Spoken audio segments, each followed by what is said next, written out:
Hindi lumusot mga kababayan. Inarang ni Tito Sen. Kaya archive. You see? Issue ng corruption din yon mga kababayan. Maling paggamit ng confidential funds. Same with itong iniimbestiga ng Senate Blue Ribbon Committee. Madaling sabi, iba yung tinitingnan at tinititigan.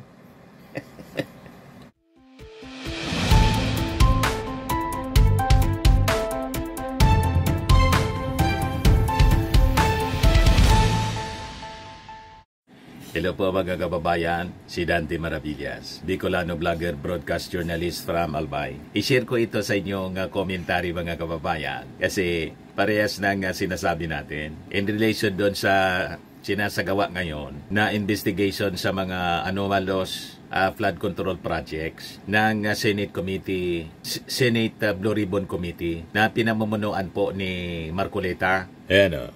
Isang commentary written by Morning Coffee Thoughts. Parehas ng sinasabi natin na malamang sarsuela lang.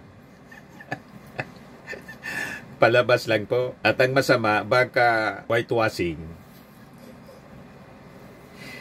Kasi sabi nga po natin, maniwala tayo dito sa Senate Committee, Senate Blue Ribbon Committee, na credible yung kanilang investigation. Kung uunahin nila yung flood control project sa Davao City at saka kung uunahin nila yung kanilang mga seatmates sa Senado tulad ni Chis Escudero na Senate President mismo nila,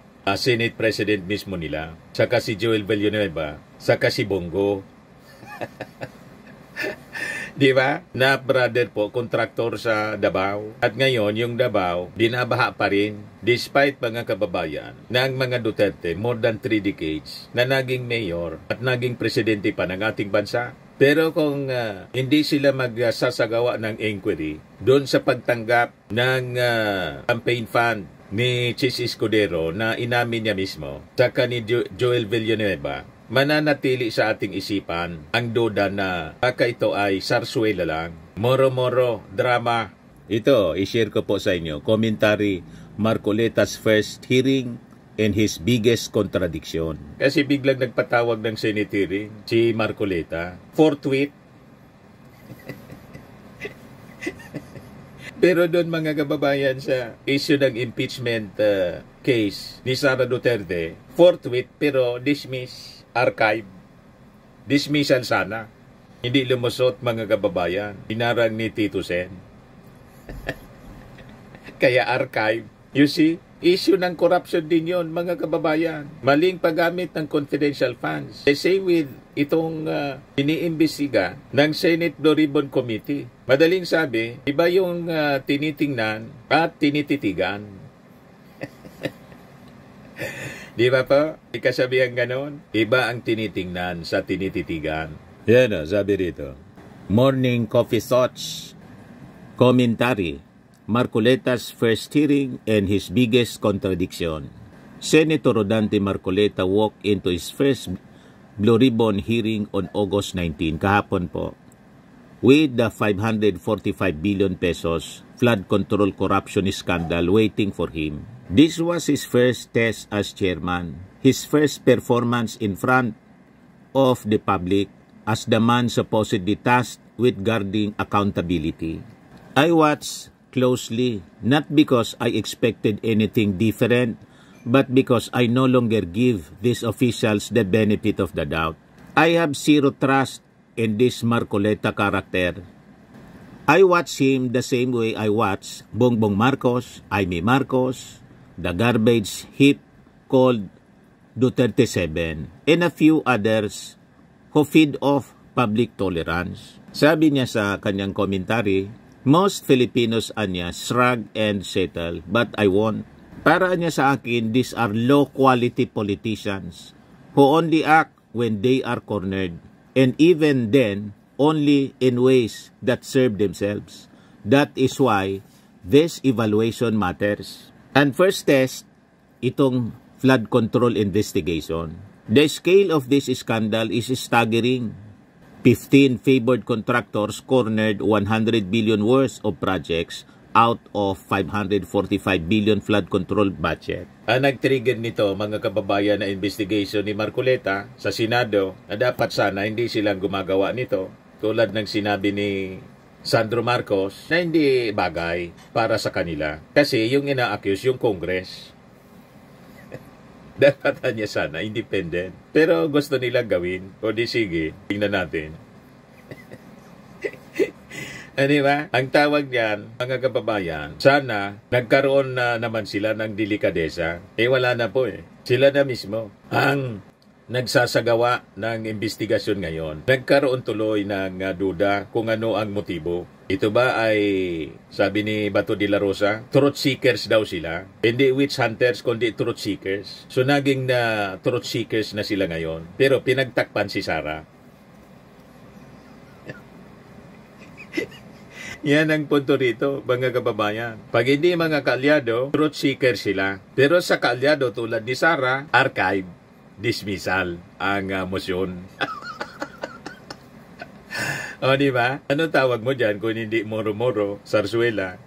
Ganon, mga kababayan, ang pananaw nito nag-publish ng commentary. Sabi niya rito, across years of spending, billions poured out, yet floods never stop swallowing Filipino homes. Ghost projects in Bulacan, procurement anomalies, cartel-like concentration of contracts. The picture is one of systemic thievery. Sabi niya, Marcoleta's chair moved quickly to issue subpoenas against the no-show contractors. He questioned DPWH Secretary Manuel Bunuan and pulled out admissions that ghost projects indeed plague Bulacan. He cited anti-graft laws, presented himself as firm, and tried to frame the hearings as a serious fight against corruption, but stripped away the posturing and the weaknesses show. He relied almost entirely on DPWH self-reporting. He never called in independent auditors or technical experts to verify claims. He offered no investigative innovation, no willingness to step outside the Senate's stale playbook. He avoided the bigger political questions, sticking to contractors and bureaucrats as if the sickness did not run further up. What looked like toughness was only theater. Drama lang. Yan ang tingin din niya, mga kababayan. So, parehas tayo. Parehas kami sa aming pananaw. Kasi sabi nga natin, kung totoo yung ginagawa ninyong investigasyon, walang kinikilingan, walang pinoprotektahan, ang una ninyong ipatawag si Cheese. O, diba? Sunod si Joel Villanueva. Hindi dapat kasama. Sa nagtatanong si Joel Villanueva, dapat siya yung tinatanong. Diba? At saka si Bongo. Si Mark Villar, ganun din. Dapat, si Mark Villar hindi nagtatanong, kundi siya mismo yung tinatanong. Sa kanyang panahon, mga kababayan, nangyari. Yung construction na nagiba, na tulay doon sa North.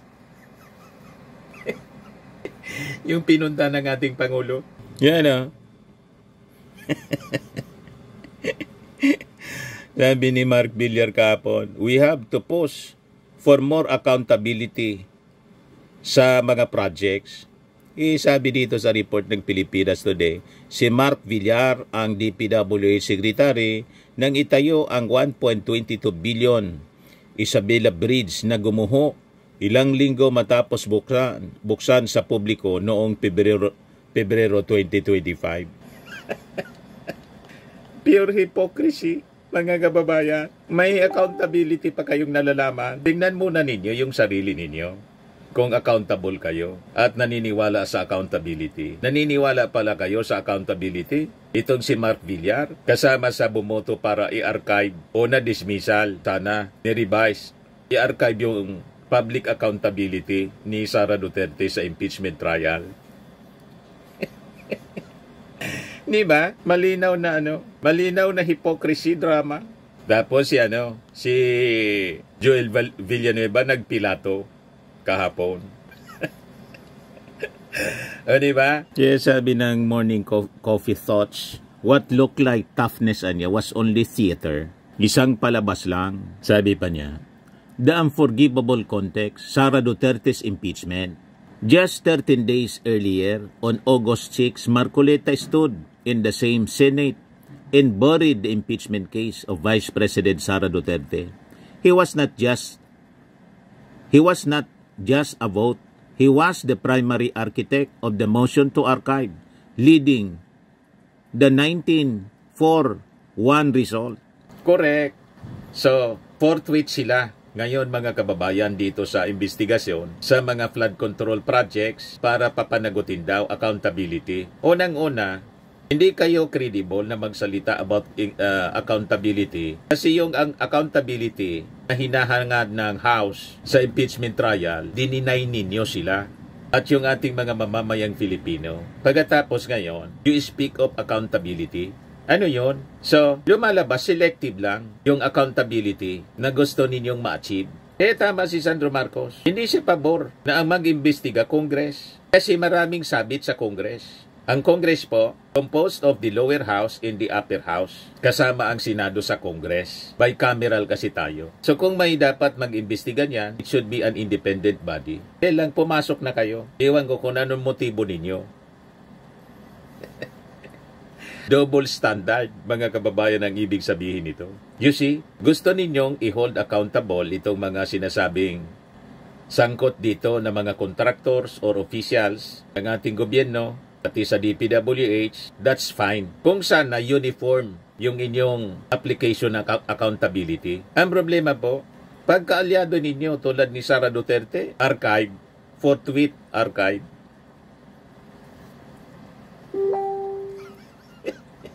Yan ang masama rito eh.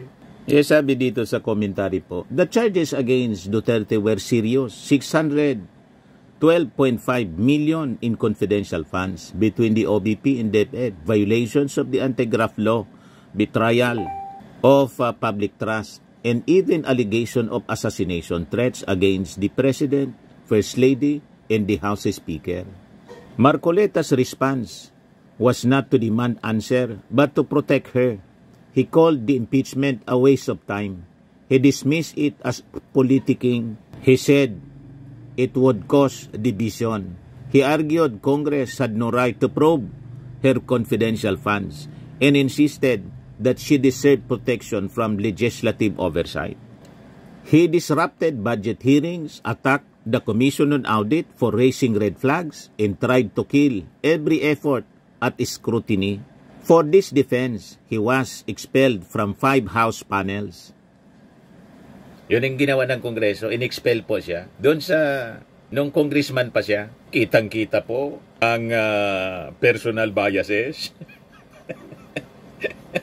He was punished for being too protective, but it did not change him. He never apologized, never backed off, never admitted the gravity of the corruption. His loyalty to Duterte was absolute. Kaya makaduda po itong Senate Blue Ribbon forthwith investigation. Ang perception ng mga observers, baka selective lang. Yung mga kaalyado, pagtatakpan, yung mga hindi po, hahabulin, witch hunt. O, diba? Yan o, sabi dito, the fatal double standard. This is the contradiction that destroys any credibility Marcoleta might claim. August 6, he shielded Sara Duterte from charges involving 612.5 million pesos, suppressed audits, and threats against constitutional officials.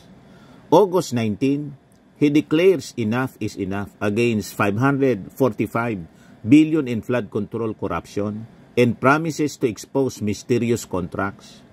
You cannot defend the theft of confidential funds 1 week and claim to fight contractor corruption the next.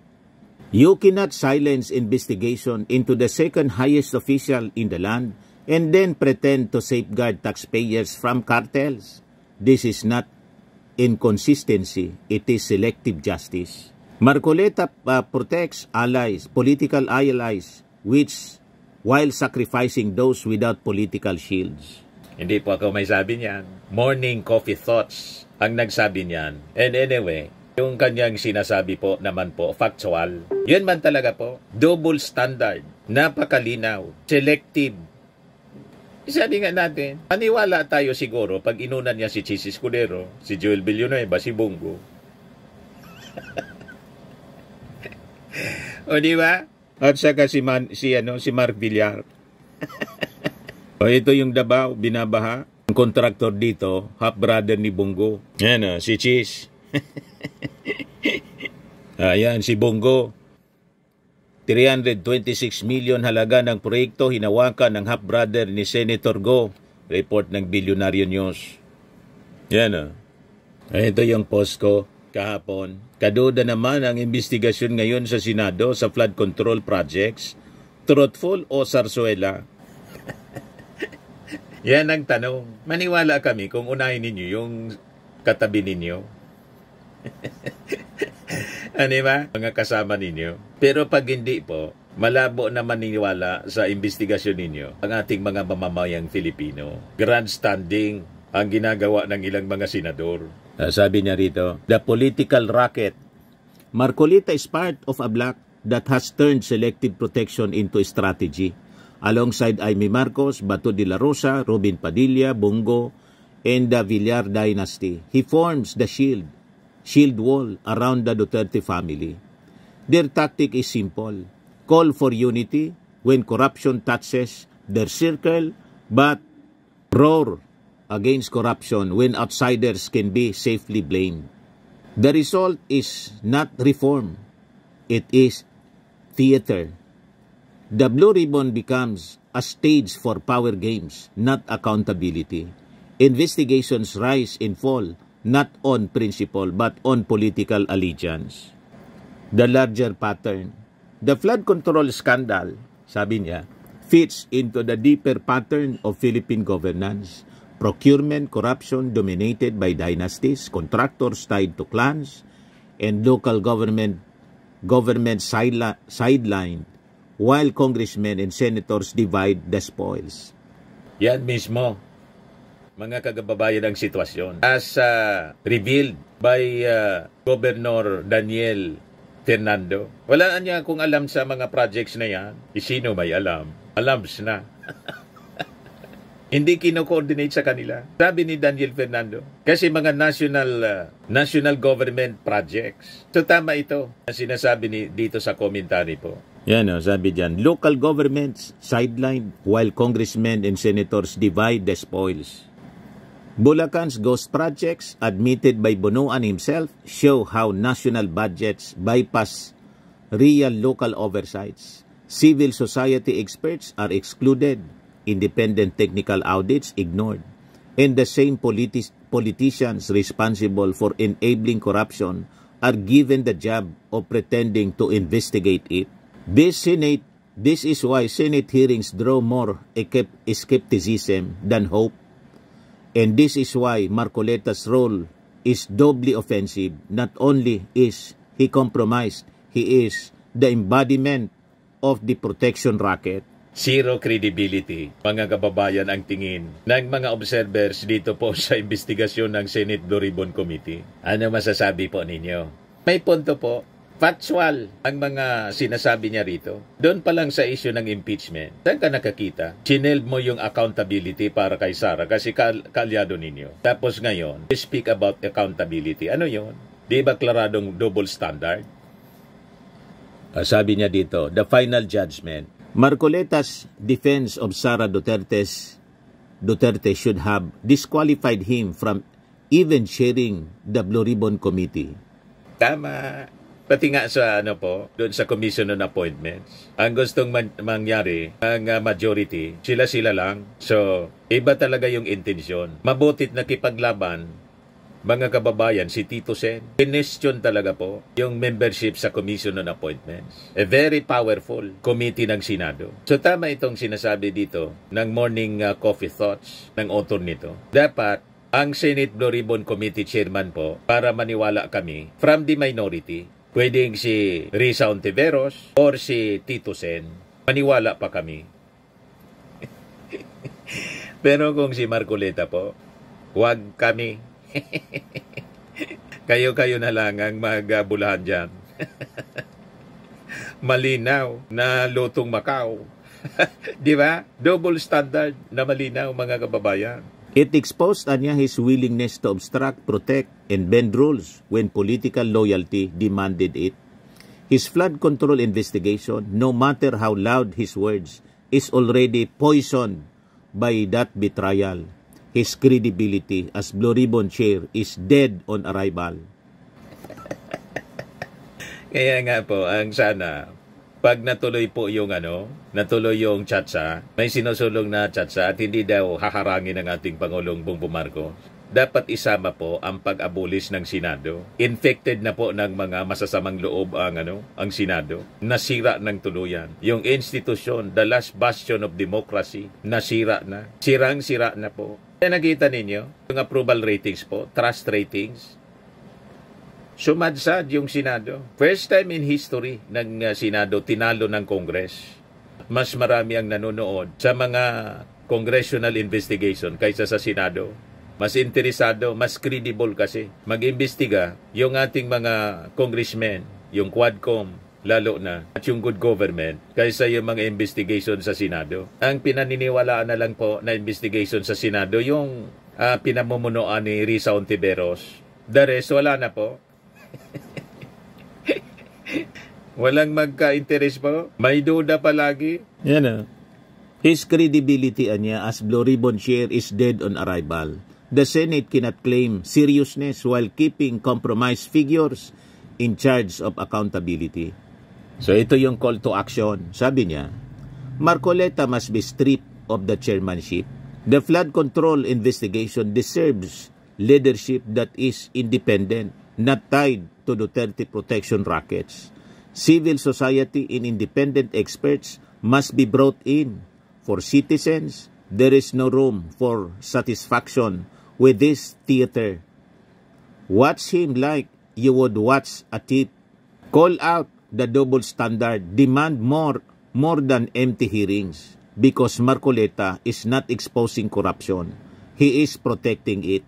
Yan po ang sabi dito, published 3 hours ago, Morning Coffee Thoughts. Ito ang commentary, mga kababayan, na bullseye na bullseye. Parang bullseye news on the go. Di ba? Bullseye talaga po. O, kunin natin yung mga reactions ng mga netizens. Agree. Marcoleta reminds me of an older version of Cayetano. Yes, they're lawyers, but they dwell more on side issues in comments. Quick to lecture and dish out legal gaboldegooks. Mga intrigero pa.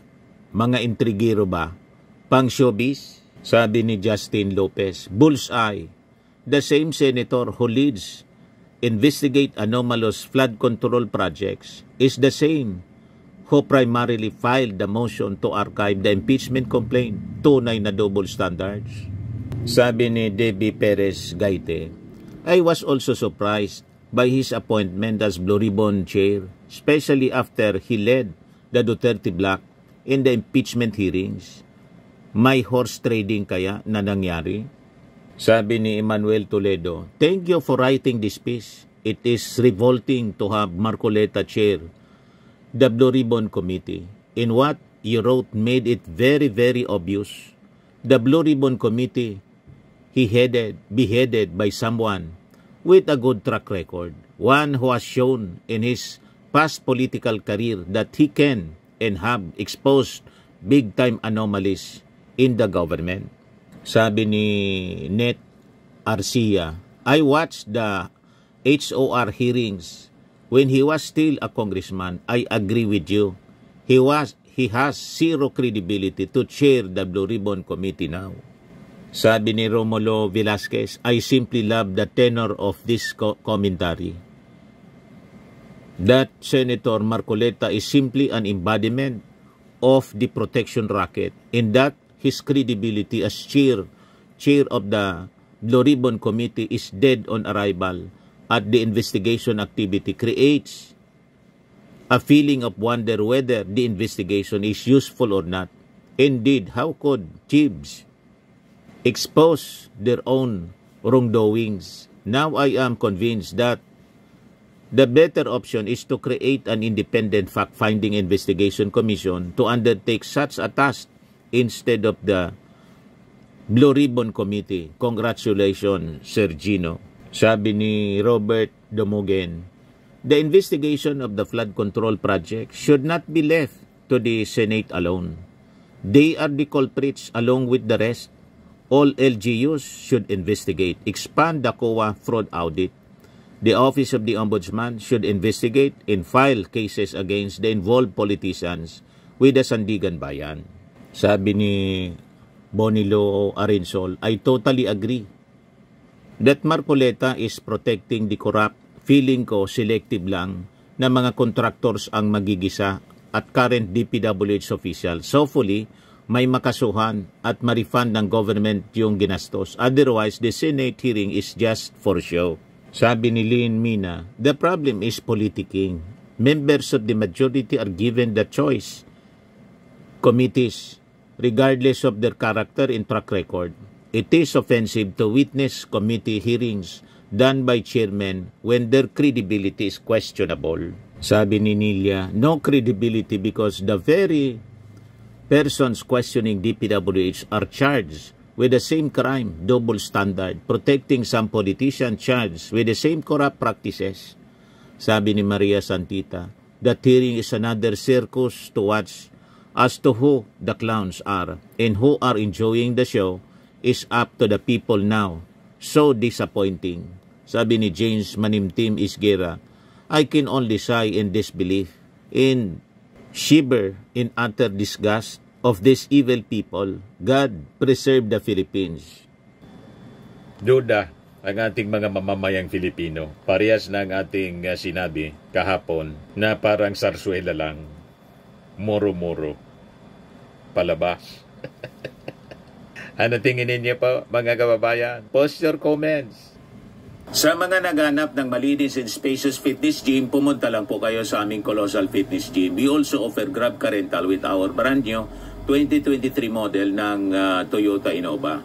We also accept booking for those who are planning to travel via PAL, Cebu Pacific, and other airline companies, local and international, and bills payment for Meralco Bills, PLDT, Aleco Bills, etc. Ang Colossal Fitness Gym is located at 3rd floor Security Bank Building, Landco Business Park, Legazpi City, Albay. For inquiries, look for Chilon Maravillas. Contact number 0966-802-0949. Yan yung aming Innova. Lagi na pong matao sa amin. Pati mga foreigners po, tingnan ninyo. Mga British tourists sila. Ang lalaki ng katawan na, mga kababayan, nag-gym sa amin. Ito naman po, Indian National. Ito mga mga European sila. Ito naman yung bago naming product na binibenta online, Eye Glow Serum. Whitening po siya galing sa South Korea. Tingnan ninyo yung epekto sa aking anak na architect entrepreneur, Riz Maravillas. For inquiries, look for Riz Maravillas on FB. Ito naman po, Firmax Firming and Lifting Cream. Pinapahid po ito sa mga pulses and affected area. Mainam po ito sa mga pains at paninigas ng mga kaso-kasuan. Ito po, Automax Radiant Serum. Sa mukha naman yung application. Anti-aging po siya. You will look 10 years younger than your age. Ito naman po yung bagong product naming binibenta online. I Am Worldwide Amazing Pure Organic Barley Powdered Drink Mix from Australia. Endorsed by cancer survivor Maritoni Fernandez. Sabi ng aking anak, I am amazing pure organic barley is my daily potion talaga to kickstart my day. Kasama lagi sa aking high protein breakfast. Lalo na I keep myself in check to be healthy all the time. Tara, samahan po ako na mag-gym tayo later. Pati po si Papa P. Pwede kayo na mag-business nito. Kung interesado po kayo, mag-message na lang kayo sa aking anak na architect entrepreneur Riz Maravillas. Sa mga mahilig po sa mga imported bags and wallets, dumiretso na lang po kayo kay Ma'am Eileen Rosales, Eileen Closets. Naka-base po siya sa Amerika.